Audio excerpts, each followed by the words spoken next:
ইরানের সর্বোচ্চ নেতা আয়াতুল্লাহ আলী খামেনির শেষ বিদায়কে ঘিরে শুধু জন্মভূমি নয়, 6 দিন ব্যাপী এই শোকানুষ্ঠান ছড়িয়ে পড়বে ইরান ছাড়িয়ে ইরাকের 5 শহরে। তার শেষ বিদায়ের এই অনুষ্ঠানে শুধু তেহরানেই সমবেত হতে পারেন প্রায় 2 কোটি মানুষ, আর জন্মভূমি মাশহাদে দাফনে অংশ নিতে পারেন আরও 1 কোটি শোকাহত ইরানি।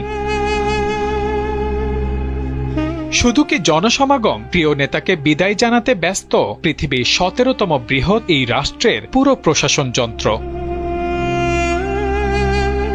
রাজধানী তেহরানের বহু মহাসড়ককে বানানো হচ্ছে অস্থায়ী গাড়ি পার্কিং জোন। মসজিদ, স্কুল, বিশ্ববিদ্যালয় ও ক্রীড়া কমপ্লেক্সগুলোকে বানানো হচ্ছে লাখো মানুষের অস্থায়ী আবাসস্থল। তেহরানের 22টি প্রশাসনিক এলাকাকে প্রস্তুত করা হচ্ছে দেশের 31টি প্রদেশ থেকে আসা মানুষের থাকার ব্যবস্থার জন্য।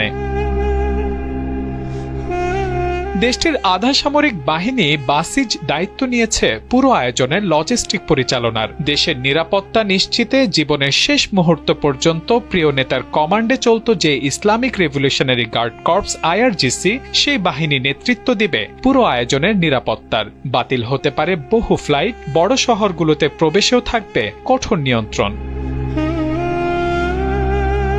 ইতিমধ্যেই তেহরানে জরুরি চিকিৎসা শিবির স্থাপন শুরু করেছে ইরানের রেড ক্রিসেন্ট। জানাজায় অংশ নিতে এসে অসুস্থ হয়ে পড়লে তাৎক্ষণিক স্বাস্থ্যসেবা নিশ্চিত করতে প্রস্তুত রাখা হচ্ছে শত শত মেডিকেল টিম।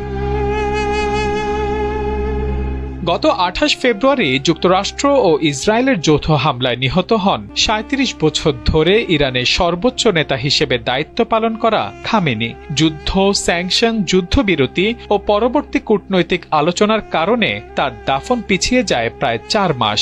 এখন তুলনামূলক শান্ত পরিস্থিতিতে রাষ্ট্রীয় মর্যাদায় তাকে বিদায় জানাতে প্রস্তুত তেহরান। শনিবার তেহরানের মোসাল্লা প্রার্থনা কমপ্লেক্স থেকে শুরু হবে আনুষ্ঠানিক শোকানুষ্ঠান। এরপর সোমবার ইমাম হোসেন স্কয়ার থেকে আজাদি স্কয়ার পর্যন্ত দীর্ঘ 10 কিলোমিটারের শেষ যাত্রা অনুষ্ঠিত হবে। প্রায় 4 যুগ আগে যে স্থানে রাজতন্ত্রের পতন ঘটিয়ে ইসলামী বিপ্লবের পতাকা উড়ানো হয়েছিল, সেই আজাদি স্কয়ারও বিদায় জানাবে দীর্ঘ 3 যুগ ধরে আগলে রাখা ইরানের এই নেতাকে। এরপর মরদেহ নেওয়া হবে শিয়াদের অন্যতম গুরুত্বপূর্ণ শহর কোমে। সেখান থেকে ইরাকের নাজাফ ও কারবালা। অবশেষে 9 জুলাই ফিরিয়ে আনা হবে জন্মভূমি মাশহাদে। রাসূল সাল্লাল্লাহু আলাইহি সাল্লামের বংশধর শিয়াদের 8ম ইমাম রেজার কবরের পাশে চিরনিদ্রায় শায়িত করা হবে তাকে। এই আয়োজনে অংশ নিতে যাচ্ছেন বিশ্ব নেতারাও। পাকিস্তান ইতোমধ্যে প্রতিনিধি দল পাঠানোর ঘোষণা দিয়েছে।